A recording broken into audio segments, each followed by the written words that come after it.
Καλώς ήρθατε στο Crew Therapy, την προσωπική ατζεντίνα και τον ασφαλή χώρο της Μοσχούλας Κύρη από τον χώρο των τεχνών και του Σωτήρη Πεϊβάνη από τον χώρο της ψυχολογίας. Θέματα επίκαιρα, άκερα, άσχετα και σχετικά παίρνουν φως και απλώνονται στο τραπέζι ζουμερά με κεντρικό πιάτο την ψυχική υγεία. Επιμήθειο. Προτείνεται σε ανθρώπους που αγαπούν τις αντιφάσεις, μισούν το ασπρόμαυρο και λουστράρουν κάπου στο ενδιάμεσο.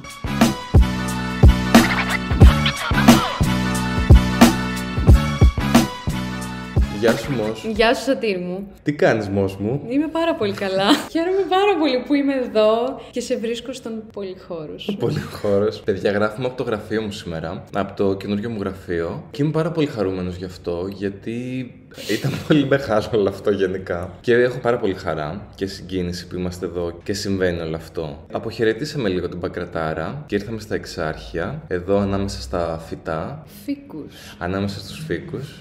Και σε ευχαριστώ και για την νέα προσθήκη. Γιατί έφερες ένα νέο φύκο σήμερα? Ναι, γιατί ήθελα να φέρω την καλή μου ενέργεια και επίσης να πω ότι το πρώτο πράγμα που σκέφτηκα όταν έκατσα εδώ πέρα στην πολυθρόνα του θεραπευόμενου, όσο περίμενα το Σωτήρη τέλος πάντων, έτσι λίγο να ανασκουμποθεί, πιο πριν για να γαραπουλιάσουμε που ήρθα τέλος πάντων, σκεφτόμουν τι όμορφος που είναι ο χώρος και ότι πήρα χρόνο για να κοιτάξω γύρω μου και να πω, ρε παιδί μου, ότι κάθε τι που έχει φτιάξει με τόση πολύ αγάπη φαίνεται, διοχετεύεται γύρω μου και μου βγάζει και μια ασφάλεια μέσα σε όλο αυτό. Οπότε λέω, είναι μια πάρα πολύ καλή ευκαιρία να μπορώ, ρε παιδί μου, να κάνω αυτό το podcast μαζί σου και να συζητήσω μαζί σου γενικότερα, εφ' όλης της ύλης της προσωπικής μου ζωής και όχι μόνο. Σε αυτόν εδώ το χώρο. Χαίρομαι που στο podcast δεν φαίνεται η ντροπή μου για όλο αυτό και το κοκκίνισμα για όλο αυτό. Ναι, το είπα πριν, ήταν έτοιμο. Γιατί είναι πολύ γλυκό και πολύ συγκινητικό. Ξέρεις, αυτό που λες και αναγνωρίζεις. Ναι. Ότι όντως έχει φτιαχτεί με πολύ αγάπη. Πρέπει να έρθετε να το δείτε. Κάθε γωνίτσα είναι με πάρα πολύ προσοχή και φροντίδα. Ναι. Τι να πεις και εσύ τώρα, δεν ξέρεις τι να πεις. Θα πω ευχαριστώ πάρα πολύ. Τα καλύτερα έρχονται. Ωραία, σε ευχαριστώ τον άλλο, τι θα γίνει. Ναι. Τα καλύτερα έρχονται. Τέλεια. Θα πω. Ναι. Γενικά είχαμε να γράψουμε καιρό. Και υπάρχει αυτό της αρχής που είμαστε και βολικοί και άβολοι. Και cool και όχι cool. Οπότε ξέρεις, αυτό νιώθω ότι παίρνει χώρο. Βασικά σε μένα αυτή τη στιγμή, γιατί μου λες όλα αυτά για το χώρο και όντως είναι κάτι πολύ μεγάλο και για μένα. Και σε ευχαριστώ πάρα πολύ. Έλα σκάβια αγκαλιά. Λοιπόν, έχει πάρει ένα φανταστικό μπλουζάκι Σωτήρης και τον έχω ματιάξει από τη στιγμή που ήρθα. Του λέω τι όμορφος που είσαι. Λάμπεις. Ευχαριστώ. Αχ, παιδιά, τι ώρα. Να σας πω κάτι. Λοιπόν, σκεφτόμουν όλο αυτό το διάστημα που ήμουν πνιγμένη στη δουλειά. Με την καλή έννοια, βέβαια. Πόσο σημαντικό είναι να αναλογιζόμαστε και να μπορούμε να απορροφάμε την πληροφορία σε έναν χώρο με τέτοιον τρόπο που να μην μας κάθεται εδώ, στο στέρνο, αρνητικά. Δηλαδή, να είσαι παρόν, να μπορείς να αγκαλιάζεις το περιβάλλον που είσαι, να παρατηρείς, να νιώθεις μέσα σε αυτό με έναν τρόπο που μπορείς και εσύ να δώσεις. Δηλαδή να υπάρχει αυτό το όμορφο πάρε δώσε και νομίζω ότι αυτός ο χώρος καλύπτει ακριβώς αυτά τα κουτάκια, ρε παιδί μου. Να κάνεις embrace το χώρο στον οποίο βρίσκεσαι και δύο όταν είναι κάποιο ανθρώπου που αγαπάς. Σε ευχαριστώ πάρα πολύ. Είναι πολύ βαθύ και προσωπικό αυτό. Ναι, σε ευχαριστώ πολύ γιατί όντως έχω μια φιλία με τη Μόση που είναι πάρα πολλά χρόνια και όντως με έχεις δει και έχεις δει την πορεία μου και με έχεις ζήσει, οπότε καταλαβαίνω ότι και εσύ το αντιλαμβάνεσαι σε έναν εσωτερικό βαθμό, ρε παιδί μου, όπως και εγώ, όλο αυτό. Ναι. Πάντως είχε πολύ ενδιαφέρον και αυτό που λες, ότι πώς οι αισθήσεις μας, το να παίρνουμε χώρο και να παρατηρούμε τον χώρο που βρισκόμαστε μέσα από τα μάτια, από τη μυρωδιά, από την αίσθηση, μπορεί να σου προκαλέσει ασφάλεια. Ναι. Σε αυτό το σημείο θα πετάξω το θέμα της εκπομπής μας για σήμερα. Για δώσε. Λοιπόν, θα μιλήσουμε, χειροκρότημα, γιατί άλλο από τους Νάρκισσους, το οποίο είναι εντελώς άσχετο με αυτά που λέμε τώρα. Πάρα πολύ άσχετο. Περίμενε, όχι, θα το συνδέσω. Για σύνδεσέ το. Λοιπόν, θα το συνδέσω. Γιατί νομίζω ότι έχει να κάνει με αυτό που σου είχα πει όταν ήμουνα με το φίκο αγκαλιά στο διάδρομο. Πάει λίγο μακριά βέβαια, αλλά θα βρω εγώ τον τρόπο. Που σου είχα πει ότι με εκνευρίζει πάρα πολύ το κομμάτι της θυματοποίησης στους ανθρώπους. Τέλεια. Και το πώς οι ίδιοι θέλουν να παίρνουν τα φώτα μέσω αυτού. Ότι χρησιμοποιούν τους εαυτούς τους σε μια δυσχερή θέση. Δες με, κοίτα με, τι άσχημα που περνάω, δες τι έχω τραβήξει, τι αυτό, τι λυπήσουμε. Εγώ καημένος, μονίμως. Και αυτό το πράγμα εμένα μπορεί να μου τη βιδώσει. Σε ένα προηγούμενο podcast, κάποια στιγμή είχες αναφέρει το κομμάτι του ναρκισσισμού και είχα εκνευριστεί και μου λες γιατί εκνευρίζεσαι. Έχει πολύ ενδιαφέρον γιατί όταν σκεφτόμαστε τον ναρκισσισμό, σκεφτόμαστε μόνο το κομμάτι του τραβάω την προσοχή μέσα από τα κατορθώματά μου. Παράλληλα, συμβαίνει και κάτι άλλο. Δηλαδή, συμβαίνει και αυτό που λες, ότι μπορώ να τραβήξω και να είμαι στο επίκεντρο, ας πούμε, μέσα και από την κακομοιριά μου, εντός πολλών εισαγωγικών, από το ότι πόσο πονάω, δείτε με, ακούστε με, τι έχω τραβήξει. Δηλαδή, όλο αυτό είναι ένα κομμάτι ναρκισσιστικό και όταν λέμε ναρκισσιστικό έχει και κάτι καταβροχθιστικό, ας πούμε. Γιατί όταν έρχεται ο άλλος και σου λέει πόσο έχω πονέσει, πόσο έχω τραβήξει, τι ζω, όλα αυτά, έρχεται και ρουφάει τον αέρα από εσένα, εντός εισαγωγικών, μέσα στο δωμάτιο, και εσύ νιώθεις ότι δεν έχεις αέρα. Νιώθεις σαν να μην χωράς ξαφνικά, η ανάσα σου κρατιέται, στενεύει. Έχεις πάρα πολύ δίκιο σε αυτό, γιατί κάθε φορά που το βιώνω με τους ανθρώπους, όποτε τυχαίνει τέλος πάντων, νιώθω ακριβώς αυτό που λες. Σαν να με έχει στήσει στον τοίχο, σαν να μου αφαιρεί και το δικαίωμα να μπορώ να πω κάτι, το οποίο εγώ το έχω επιβάλει με έναν τρόπο. Δηλαδή δεν είναι ότι ο ίδιος θα μου πει δεν θα μιλήσεις εσύ, άσε με εμένα να μιλήσω. Το έχεις παραχωρήσει ασυνείδητα. Ακριβώς. Το έχω εγώ παραχωρήσει σε αυτόν ασυνείδητα. Κάπως δηλαδή έχουν αλλάξει οι ρόλοι μεταξύ μας και οι ισορροπίες. Και μπορεί να με τρελάνει, γιατί θα γυρίσω μετά και θα τα βγάλω. Και θα τα βγάλω με πολύ άσχημο τρόπο, πάρα πολύ θυμωμένη. Θα τα βγάλεις αλλού, θα τα βγάλεις στον ίδιο άνθρωπο, πώς το. Θα ξεσπάσω σε κάποιον τρίτο και θα πω να δες τι μου έκανε. Ενώ σε εκείνον, εκείνη τη στιγμή νιώθω δεν χωράει να μιλήσω και να πω. Δεν μπορώ. Είναι απίστευτο γιατί μιλάμε για μια κατάσταση στην οποία παρουσιάζεται ότι ο άλλος κάτι έχει σε έλλειψη. Δηλαδή δεν περνάω καλά, έχω ταλαιπωρηθεί πάρα πολύ. Και η ουσία είναι ότι αυτό έρχεται και στο δίνει εσένα και το βιώνεις εσύ αντί γι' αυτό. Τι είναι ο ναρκισσισμός, τι είναι ο μύθος του ναρκίσου, γιατί έχει ονομαστεί μέσα από την ελληνική μυθολογία. Περιέγραφε, ας πούμε, μια τέτοια κατάσταση. Για να δούμε έτσι λίγο και από πού πήρε το όνομά του, αυτή η δομή χαρακτήρα, η διαταραχή, όλο αυτό το κομμάτι που λέμε του ναρκισσισμού, έχει έρθει, όπως όλοι ξέρουμε, από τον μύθο του Ναρκίσου στην αρχαία μυθολογία.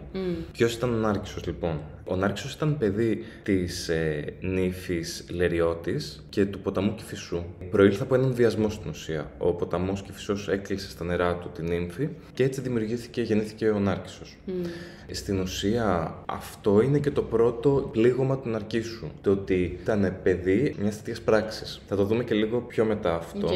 Το λέω για να το κρατήσουμε. Οπότε ο Νάρκισσος ήταν ένα πολύ ωραίο αγόρι, το οποίο ζούσε στο δάσος κυνηγώντας ελάφια. Και μία μέρα τον είδε και τον ερωτεύτηκε η Ηχό, η οποία πήγε κοντά του, αλλά αυτός την έδιωξε. Από τότε η Ηχό, πληγωμένη, τον ακολουθούσε. Κλασικό. Την έφτισε, τεχνική γραμματόσημη. Την έφτισε και κόλλησε. Ωραία. Πάει η Ηχό λοιπόν, τον κυνηγάει στο δάσος, κυνηγάει και αυτός ελάφια. Και μια μέρα βρίσκει ένα ξέφωτο ο Νάρκισσος και βλέπει για πρώτη φορά μέσα σε μια λίμνη τον εαυτό του. Έτσι χάνεται μέσα σε αυτή την ομορφιά. Είπε τι γαμάτος που είμαι. Και μπράβο μου που το είπα. Βλέποντας τον εαυτό του για ώρες μπροστά από τη λίμνη, πνίγεται και πεθαίνει. Άκου να δεις. Και τι έρχεται να μας πει τώρα η μυθολογία για να εξηγήσει τις ναρκισσιστικές διαταραχές? Ότι ο Νάρκισσος δεν άντεχε το συναισθηματικό κομμάτι, γιατί κουβαλούσε ένα μεγάλο τραύμα. Εννοείς ότι ήταν καρπός ενός βιασμού. Ακριβώς.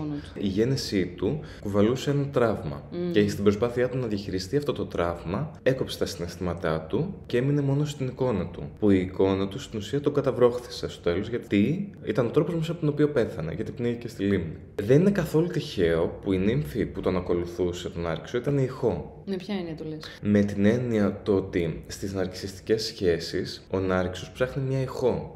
Δηλαδή έναν ή μία σύντροφο που θα επαναλάβει, που θα τον χωρέσει, που θα τον καθρεφτίσει κάπως. Θα αναπαράγει δηλαδή αυτή τη σχέση με έναν τρόπο. Θα τη διονύζει. Όχι θα τη διονύζει, μάλλον μεγάλη λέξη. Όχι, ναι, θα τη διονύζει για όσο είναι μαζί. Για όσο είναι μαζί. Ακριβώς. Δηλαδή θα είναι αυτό το μοτίβο κάπως που θα επαναλαμβάνεται μονίμως. Και ξέρει αυτός ότι είναι ασφαλές εδώ το περιβάλλον, ξέρει ότι θα συνεχίσει να το κάνει. Αυτό το πράγμα επαναλαμβάνεται.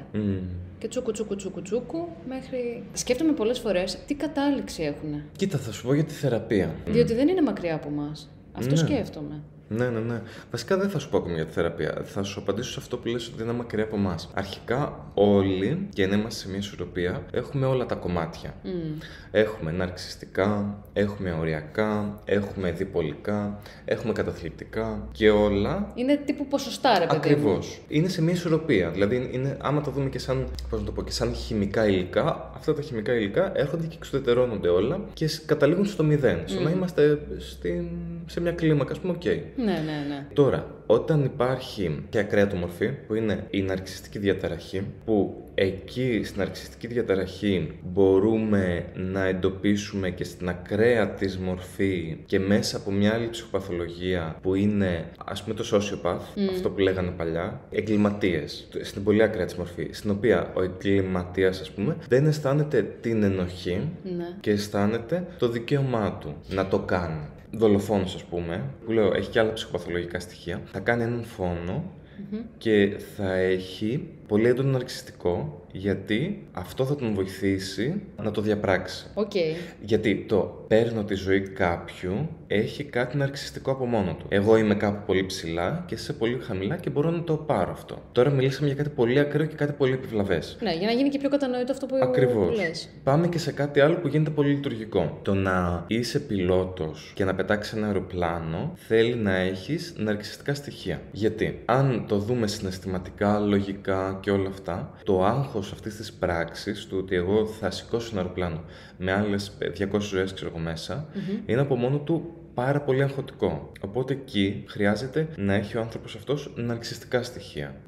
Δηλαδή, να είναι στη σφαίρα του ότι ναι, μπορώ να το καταφέρω, δεν με πτωεί κάτι, θα πετάξουμε και θα φτάσουμε μια χαρά. Κατάλαβες, υπάρχει και στην υγιή του μορφή, στη λειτουργική του μορφή. Κατάλαβα τι λες. Οπότε, ναρκισσιστικά έχουμε όλοι. Αυτά που ανέφερα είναι σε κάπως πιο υψηλά ποσοστά, ας πούμε. Ναι. Όλοι έχουμε και χρειάζεται να έχουμε υγιή ναρκισσισμό. Είναι ένα κομμάτι αυτοάμυνας, θα πω εγώ. Πληγώνομαι, χωρίζω, πληγώνομαι, πονάω, κλαίω, θρηνώ, περνάω πολλά στάδια και ένα κομμάτι ναρκισσισμού μου, υγιής ναρκισσισμού, θα έρθει και θα με τραβήξει από εκεί σιγά, ώστε να επανέλθω στον εαυτό μου. Να επανέλθω δηλαδή, να θυμηθώ λίγο για την αξία μου. Τι αξίζω. Γιατί αυτό να το ονομάζουμε ναρκισσισμό όμως? Θα σου πω. Και δεν είναι τύπου βρίσκω την αυτοκυριαρχία μου. Την αυτοεκτίμησή μου, να το πω έτσι. Γιατί να λέγεται ναρκισσισμός? Γιατί εγώ στο μυαλό μου τον ναρκισσισμό το έχω κάτι σαν πάρα πολύ αρνητικό. Δηλαδή, σήμερα, ας πούμε, που ήρθα για να συζητήσουμε γι' αυτό, σου είπα, δεν έχω ιδέα. Καταλαβες. Και έρχεσαι εσύ τώρα και μου λες ότι όλοι έχουμε αυτά τα στοιχεία με έναν τρόπο, σε μικρότερα ποσοστά για να μπορούμε να είμαστε λειτουργικοί και ισορροπημένοι. Κάπως δεν το καταλαβαίνω. Ένα κομμάτι, ωραία. Υπάρχει το κοινωνικό, το ότι είναι κακό και κοινωνικό-χριστιανικό όλο αυτό. Είναι κακό να προβάλλεσαι. Ναι. Οπότε η λέξη ναρκισσισμός που έχει μέσα προβολή και αυτό είναι τζιζ από μόνη της. Επίσης έρχονται και τα social media που έχουν κατακράξει και έχουν παρερμηνεύσει όλο αυτό το κομμάτι του ναρκισσισμού και το έχουν πάει σε μια άλλη σφαίρα του εσύ φταίει ο άλλος άνθρωπος και δεν κοιτάω τι μπορεί να έχω κάνει κι εγώ λάθος μέσα σε μια σχέση. Ναι. Οπότε όλο αυτό πάει και σου κλωτσάει. Στην πραγματικότητα, αν το δούμε χωρίς κριτική και καθαρό και πλημμένο από όλα, είναι απλά ένα στοιχείο. Δεν είναι καλό ή κακό, είναι απλά ένα στοιχείο. Ωραία, μου αρέσει που μιλάμε έτσι αμερόληπτα και ωραία. Μιλάμε από ένα βήμα πίσω. Είναι ένα στοιχείο το οποίο έχει και θετικά και αρνητικά. Δηλαδή, μπορεί να με κάνει να έχω την αυτοκυριαρχία μου. Όχι μόνο αυτό, σε συνδυασμό με όλα τα υπόλοιπα. Μπορεί να με κάνει να με συγκρατήσω, απέναντι σε μια σχέση που δεν είναι καλή για μένα, ρε παιδί μου. Ναι. Ή από έναν άνθρωπο που δεν είναι καλός για μένα. Να με φροντίσω, να μου πω, ρε αγόρι μου, αξίζει και κάτι παραπάνω. Τι τρελαίνεσαι τώρα? Έχω λίγο πρόβλημα με τη λέξη αξίζω. Για πες. Κάθε άνθρωπος κοστολογείται, ας πούμε. Δηλαδή, όταν λέω σε κάποιον, ξέρεις, μωρέ, δεν σου άξιζε αυτό. Με έναν τρόπο τον κοστολογώ. Δεν ξέρω, νιώθω ότι είναι πάρα πολύ φτηνό για να το κάνω ότι αυτό. θα άξιζε σε αυτόν και δεν θα άξιζε σε κάποιον άλλον, ας πούμε. Ναι, μου φαίνεται πάρα πολύ άσχημο. Αυτό... Για να μπω εγώ στην θέση να πω ότι ξέρεις, μωρέ, Σωτήρη, αυτό το άτομο δεν σου άξιζε, δεν ήταν για σένα. Νιώθω ότι τον μειώνω πάρα πολύ τον άλλον για να σε κάνω αισθάνεσαι καλύτερα. Το βάζει σε ένα πολύ συγκεκριμένο context που όντως έχει υποτίμηση του άλλου. Κοίτα, η πραγματικότητα είναι ότι όλοι έχουμε αξία. Εγώ αυτό που λέω μέσα από τον ναρκισσισμό είναι κάπως να πάρουμε επαφή με αυτή την αξία. Μου χτυπάει το μηνύκι, δηλαδή είμαι λίγο. Δεν σου έκανε. Όχι, δεν σου άξιζε. Κάπως δεν. Γιατί αυτό σου χτυπάει, γιατί έχει υποτίμηση για τον άλλον. Ακριβώς. Η αξία μας παρόλα αυτά είναι κάτι δεδομένο και αδιαπραγμάτευτη. Αυτό και χρειάζεται. Αυτό που λες όμως, κάποιοι δεν το παίρνουν σαν δεδομένο. Ότι είναι αδιαπραγμάτευτη. Και ότι στάνταρ, παιδί μου, αξίζουμε. Προφανώς και αξίζουμε. Όχι. Νομίζω έχει να κάνει με το συντέριασμα. Ακριβώς. Γιατί σκέφτομαι ότι ένας νάρκισσος, πώς θα τέριαζε με έναν άλλον νάρκισσο? Θα συνέβαινε αυτό το κόμπο. Εντάξει, μπορεί και να συνέβαινε, εξαρτάται με το Αν γνώριζε κάποιον που έχει μεγαλύτερο εκτόπισμα, ας πούμε, σε αυτό το κομμάτι, Ναι. φαντάζομαι. Αλλά το σχεσιακό του θέλει να βρει μια ηχό. Θέλει να βρει κάποιον που θα τον αντέχει και θα του καθρεφτίζει πράγματα. Θα επαναλαμβάνει στην ουσία αυτά που λέει. Τι γίνεται τώρα στις σχέσεις που έφερες? Γιατί γίνεται εκεί πέρα... Εδώ είναι το ζουμάκι. Παναγία Εδώ μου. είναι. Εμένα αυτό με ταράζει του ναρκισσισμού το ζουμί, κατάλαβες. Δώστε. Βέβαια, μα δεν γίνεται αυτό το πράγμα. Ωραία. Κοίτα, λοιπόν. Πόσο Δον Ζουάν να αντέξουμε? Αρχικά να πω ότι ήταν ένα κάπου το διάβαζα, κάποιος μου το έλεγε, κάποιος εκπαιδευτής μου, πώς θα ήταν ο κόσμος χωρίς την οργάνωση των νευρωτικών, ας πούμε, χωρίς την γοητεία των ναρκισσών, χωρίς τα κατορθώματα, ας πούμε, χωρίς τη φαντασία των ψυχωτικών. Οπότε όλοι στην κοινωνία, σαν σύνολα, προσφέρουμε με το κάθε στοιχείο μας. Ναι. Οπότε ο νάρκισσος προσφέρει γοητεία, προσφέρει εντυπωσιασμό και έρχεσαι και τσιμπάς. Τυφλώνομαι. Τυφλώνεσαι. Πας τυφλή στον νάρκισσο. Ξυπόλυτες τα γκούρια. Θα πάω. Θα πας. Είναι ωραία και τα γκούρια, να πας. Ναι, Ενώ ναι, ότι, ναι. ρε παιδί μου, έχει μια γλύκα όλο αυτό. Είναι γοητευτικό. Σε όλες τις σχέσεις Ποιος θα σε κιόλας. κατηγορήσει? Δεν είναι μόνο ερωτικές, να πούμε. Ακριβώς. Παντού. Εννοείται, μα και φιλικές, ενώ ότι κάτι θα δεις Ναι. και θα πας στον άλλο. Ακριβώς. Σε καλή, ρε παιδί. Ναι, σου λέει έλα εδώ. Έλα εδώ. Τι γίνεται εκεί? Σου λέει το έλα εδώ. Σου κάνει ψου. Ναι. Σκέφτηκα γάτα τώρα γιατί είναι το catcall. Σου κουνάει τη σαρδέλα σαν μικρή γάτα και πας εσύ. Είναι έτσι πολύ γοητευτικός. Θα μιλήσω τώρα για άντρα. Είναι πολύ γοητευτικός. Κατευθείαν ξεκινάς με το ότι θα πάω, όχι ότι θα έρθει. Αυτό είναι το Ακριβώς, δεδομένο. Θα ακριβώς. πάω. Θα πας το γκρου. Δεν θα έρθει. Γιατί θα μείνει σταθερό στη θέση του και θα σε σαγηνεύσει για να έρθεις. Πω. Χάλια. Χάλια. Λοιπόν, να πω τώρα... Περίμενε όμως. Ναι. Γιατί εσύ σε αυτή τη διαδρομή δεν περνάς καλά? Δεν Ναι, γοητεύεσαι? Γοητεύομαι. Γιατί σκέφτομαι, και πώς θα είναι. Αυτή τη στιγμή θα του αρέσω, θα το κάνω, θα αυτό. Ναι, οκ, έχει ένα appeal αυτό το πράγμα. Ωραία, πας στη διαδρομή εσύ που κάνεις τις σκέψεις. Και κάνω το αυτές. φαντασιακό φυσικά, Μπράβο. το χτίζω όλο στο κεφάλι μου. Πας, λες τι ωραία, θα φάμε ωραία, Ναι. ξέρεις να μην πάει ξέρω, στα καλά μαγαζιά, Ναι. λούς αυτό εκείνο το άλλο. Μου ξερνάω. Επίσης, έχει την τέλεια συμπεριφορά. Βέβαια. Τέλεια, γάμισέ τα δηλαδή. Θα πας και τι να σου πω ρε παιδί μου, θα λιώνει για σένα. Ναι, ξέρει να σε γλεντήσει. Ναι. Να περάσει καλά. Και πρόσεξε, δεν θα αισθάνεσαι ότι το υποδίεται. Ότι είναι όντως αυτό. Ναι. Είναι πολύ καλό στο να υποδίεται συναισθήματα. Τι γίνεται εκεί, γιατί τα υποδίεται? Γιατί υπάρχει μια απόσταση με το τα βιώνω και με το τα προσποιούμε. Είναι τόσο καλό στο να τα προσποιείται που το κάνει να μοιάζει αληθινό. Ναι. Παράλληλα έχει μια απόσταση μέσα του. Γιατί το να το βιώσει για αυτόν, να βιώσει το συναίσθημά του, είναι κάτι καταστροφικό. Γιατί στο εκεί και τότε που Γι' αυτό λες ότι δεν μπορεί ένας νάρκισσος να είναι με έναν άλλον νάρκισσο. Γιατί είναι καταστροφικό. Ναι. Εκ των πραγμάτων δηλαδή. Δεν μπορεί. Ναι. Είναι λίγο αντίθετες δυνάμεις. Ναι. Έλεγα πριν ότι δεν μπορούσε να νιώσει τα συναισθήματά του, γιατί όπως λέγαμε στο μύθο, είναι παιδί ενός βιασμού.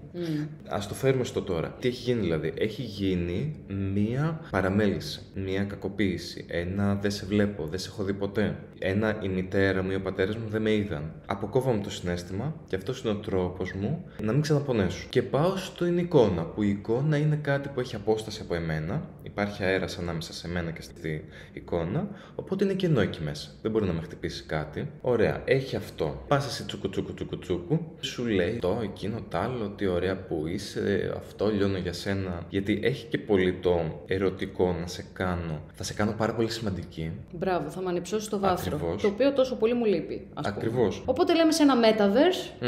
Έστω. Έστω ότι σε ένα metaverse λοιπόν εγώ πάω. Ωραία.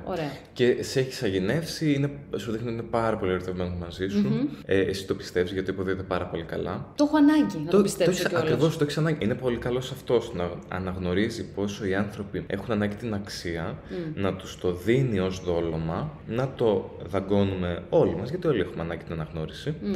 Και τσούκου να κολλάμε, να πηγαίνουμε. Ακραίος χειρισμός. Ακραίος, ναι. Υπάρχει. Ναι. Να πηγαίνεις ρε παιδί μου κοντά τους και μετά τσουκ απόσταση. Και μετά έλα πάλι. Και μετά τσουκ πάλι απόσταση. Και μετά έλα πάλι. Θεέ μου. τα νεύρα σου.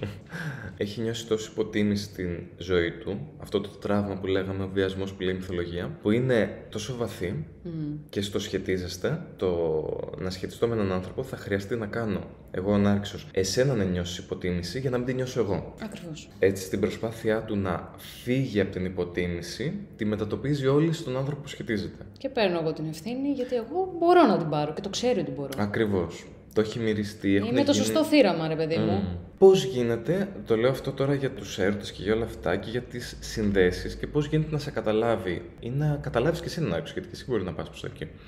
Είναι τόσο αραχνοήφαντη όλη η κατάσταση, το τι μπορεί να μυριστεί από εσένα, το τι μπορεί να μυριστείς εσύ από αυτόν, που σκέψου να είστε ακόμη και σε πάρα πολύ κόσμο μέσα, κάτι θα δεις και θα το ξεχωρίσεις.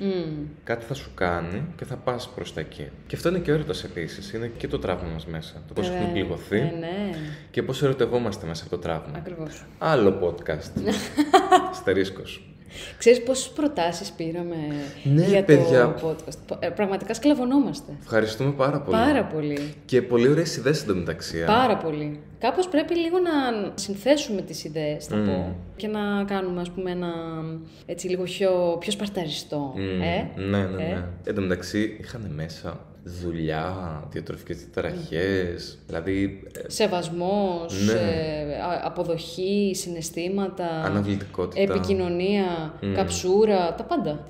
Καψούρα FM. Έτσι, καψούρα FM. Που λες, γίνεται όλο αυτό, σου βάζει μετά το τείχος. Ναι. Γιατί σου βάζει το τείχος όμως? Γιατί μέχρι εκεί μπορεί. Φοβάται. Δεν μπορεί να σχετιστεί. Ακριβώς. Άμα σχετιστεί πιο βαθιά θα πονέσει. Επειδή κάποια στιγμή στη ζωή του είχε πονέσει και μπαίνει ένα τείχος ώστε να προστατευτεί. Ναι. Στην προσπάθεια αυτή σε πληγώνει. Είναι σαν να σου κάνει χαράτς. Ναι. Μικρές γρατζουνιές. Ναι.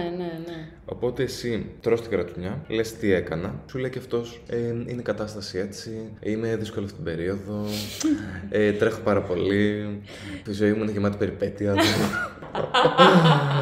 Δεν μπορώ να μείνω σε ένα μέρος. Δεν το έχω, μωρέ. Δεν το έχω. Δεν είμαι σε φάση.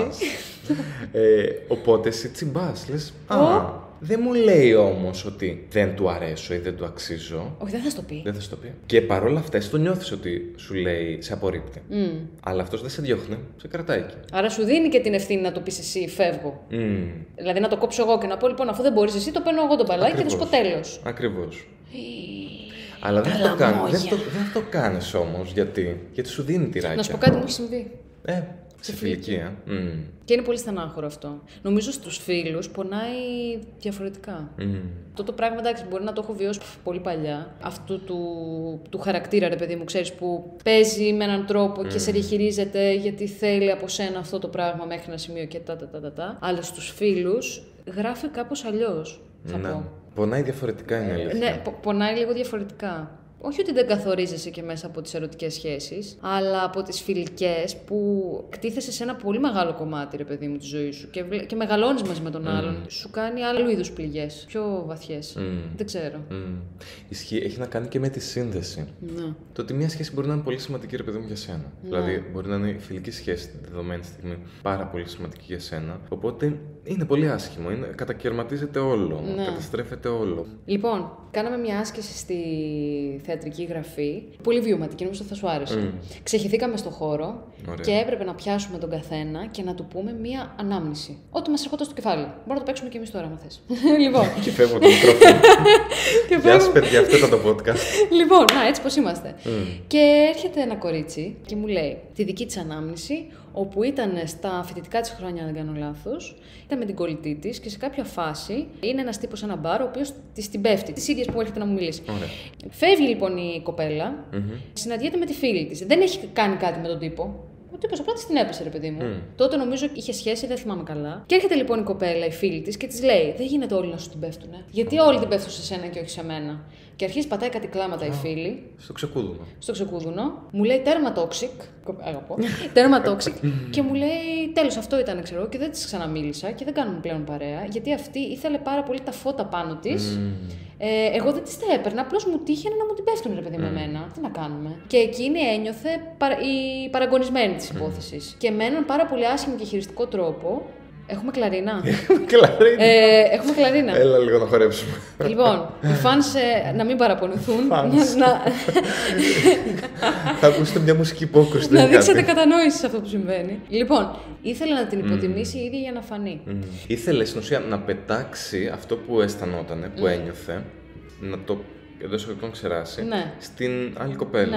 Ναι. Και ήταν πάρα πολύ στενάχωρο και μου έκανε φοβερή εντύπωση το γεγονός ότι το μοιράστηκε αυτό σε μια άσκηση δημιουργικής γραφής, σαν ανάμνηση που της έσκασε εκείνη τη στιγμή. Και λέω, κοίτα να δεις.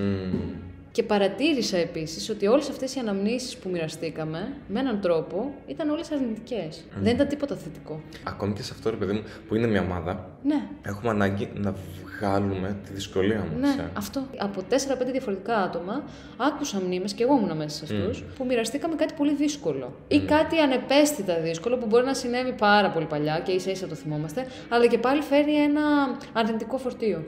Ναι, γιατί ψάχνεις τη σύνδεση και έχει εντάξει και το σώμα και το ακουμπάω και σου μιλάω. Έχει μια ελευθερία σε ένα προστατευμένο περιβάλλον όπως είναι η ομάδα. Και έχει ενδιαφέρον αυτό για να το συνδέσουμε και με το προηγούμενο που λέγαμε. Πώς καλά, αυτό ισχύει σε όλους. Πώς για να μην νιώσουμε ένα συναίσθημα, το προβάλλουμε στον άλλον και αισθάνεται ο άλλος το συναίσθημα. Ακριβώς. Δηλαδή αυτό το πράγμα με την κοπέλα που ήρθε και μου είπε την ανάμνησή της, το ένιωσα.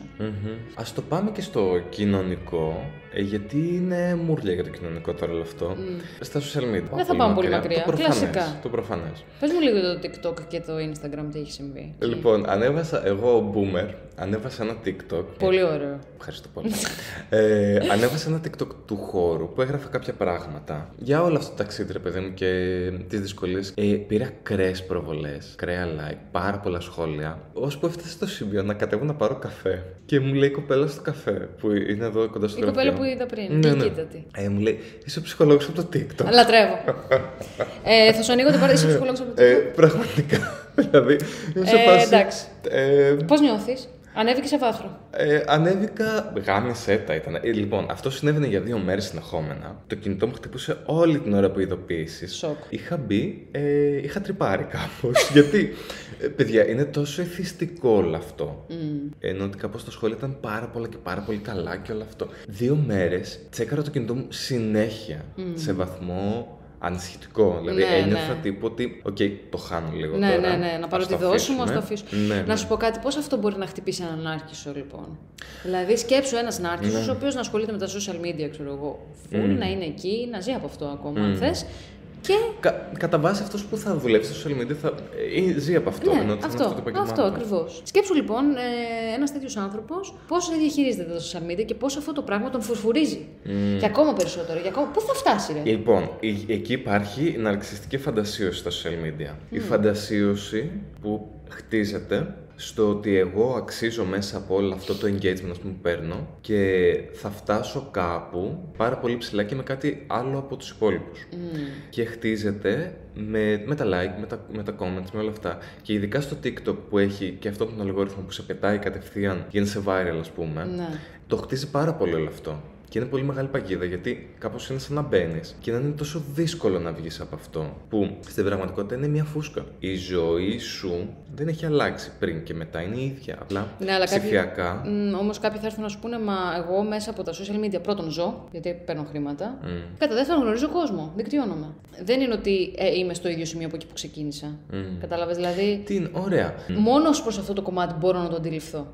Το θέμα είναι εσύ πώς το βιώνεις, τι αντίκτυπο έχει στη δουλειά σου, στις σχέσεις σου, πώς συμπεριφέρεσαι. Ακριβώς. Είναι τεράστια αποξένωση που συμβαίνει μετά. Θα στείλουν, ας πούμε, πόσες κοπέλες έχουν λάβει dick pic. Σηκώστε το χέρι σας, όλες όσοι το έχετε λάβει. Και μιλώντας για φαντασίωση, για όλο αυτό το κομμάτι της επικοινωνίας, θα ερχόταν κάποιος στον δρόμο να σου δείξει το πουλί του.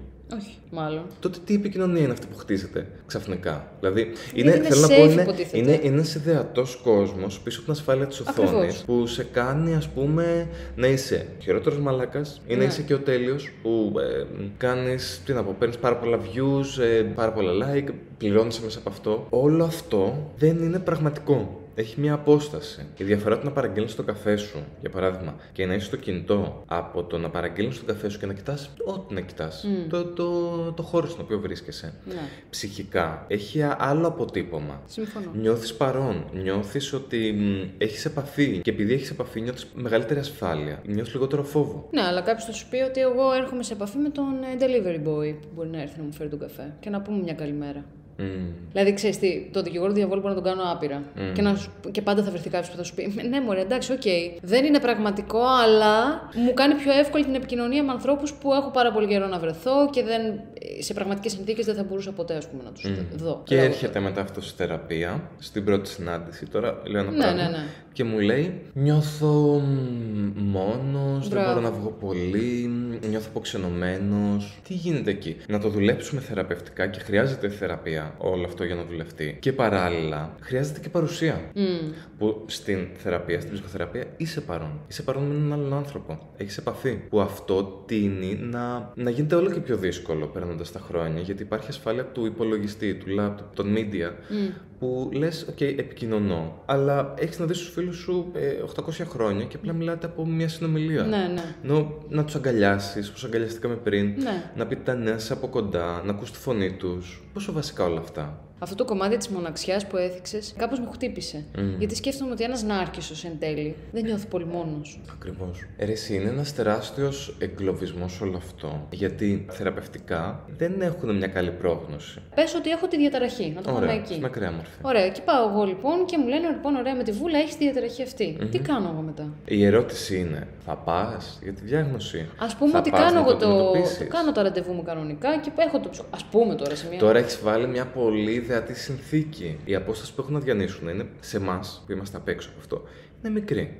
Okay. Θα πάω να συνδεθώ με έναν άλλον άνθρωπο και να μιλήσω για τα προβλήματά μου. Μέσα στην ακραία της μορφή που είναι η διαταραχή, ή ακόμη και στα πολλά αναξιστικά, στη δομή χαρακτήρα, κάπως ότι υπάρχει σε πολύ μεγάλο βαθμό. Αυτό μοιάζει αφάνταστο. Γιατί στο εκεί και τότε, προϊόν βιασμού και στο πραγματικό παραμέλησης ακραίας υποτίμησης, κακοποίησης, το οτιδήποτε, έχουν πληγωθεί πάρα πολύ. Δεν θα επιτρέψουν ή θα επιτρέψουν πολύ δύσκολα να κατέβει αυτός ο τοίχος και να έρθουν σε επαφή. Γιατί στην ουσία είναι σαν να χτίζουν έναν τοίχο. Δεν μπορεί να γίνει όμως. Ναι, μπορεί να γίνει.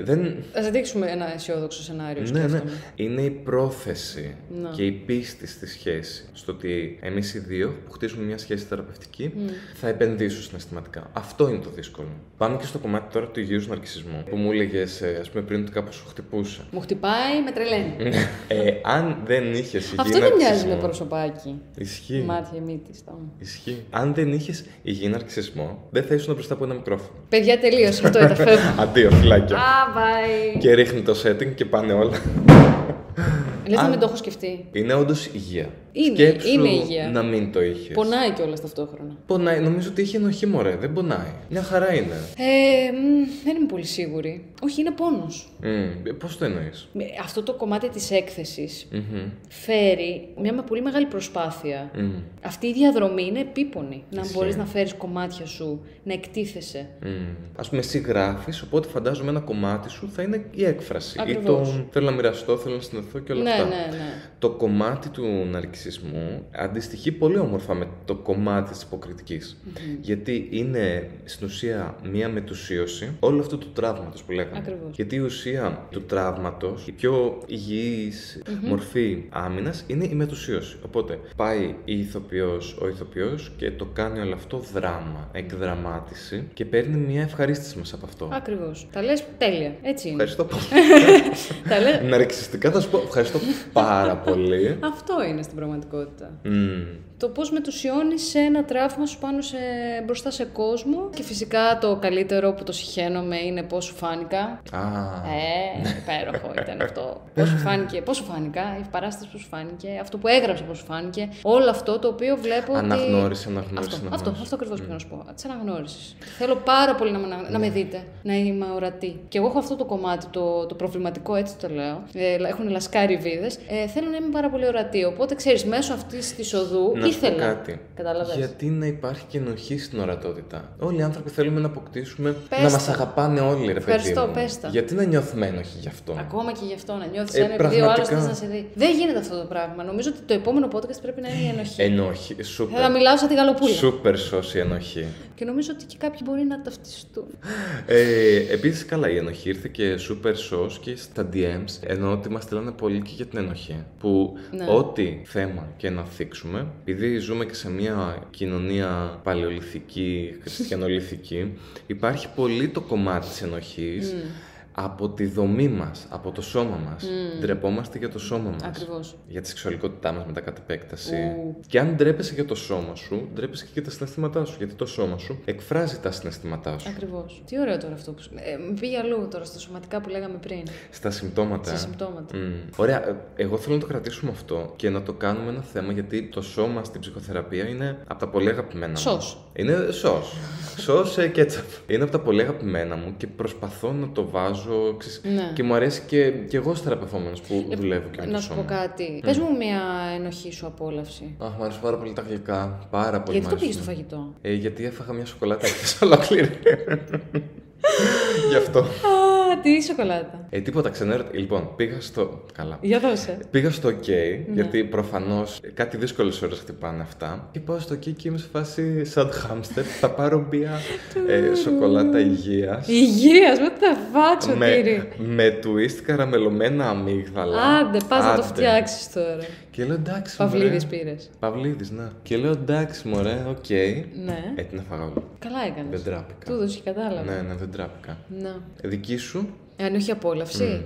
Λοιπόν, το τελευταίο διάστημα βάζω full και ακούω λαϊκά. Αλλά τα κακά τα λαϊκά. Ωραιότατο. Τώρα αυτή τη στιγμή ξέρω ότι σας έχει μαραθεί και δεν θέλετε να συνεχίσετε να μ' Ξέρουμε ακούτε. ότι θα κάνετε unsubscribe. Δεν ξέρω. Μάλλον κάτι τέτοιο θα συμβεί.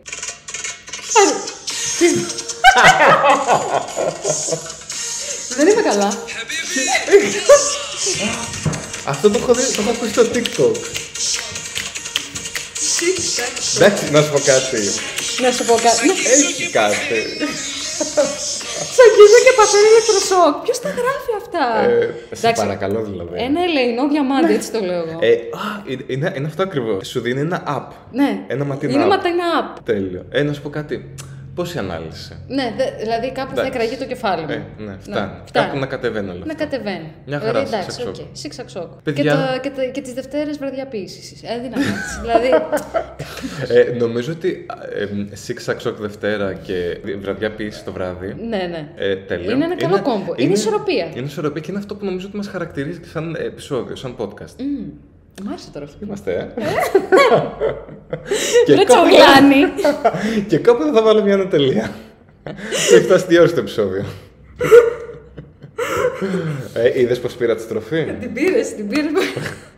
Οκ, λοιπόν. Παιδιά, αυτό ήταν το επεισόδιο μας. Like and subscribe. Like subscribe. Ευχαριστούμε πολύ που μας ακούσατε. Να έχετε έναν υπέροχο μήνα. Ναι. Και θα είμαστε κοντά σας με άλλα επεισόδια και περιμένω τις προτάσεις σας. Πάρα πολύ ωραίες προτάσεις. Εκτιμούμε πάρα πολύ που μας τις στείλατε. Και θα κάνουμε ένα πολύ ωραίο combination να μπορούμε να τα συνθέσουμε και να τα βγάλουμε στη φόρα. My secret combination. Ωραία. Λοιπόν, Φιλιά πολλά. φιλιά. Bye bye. Τσους.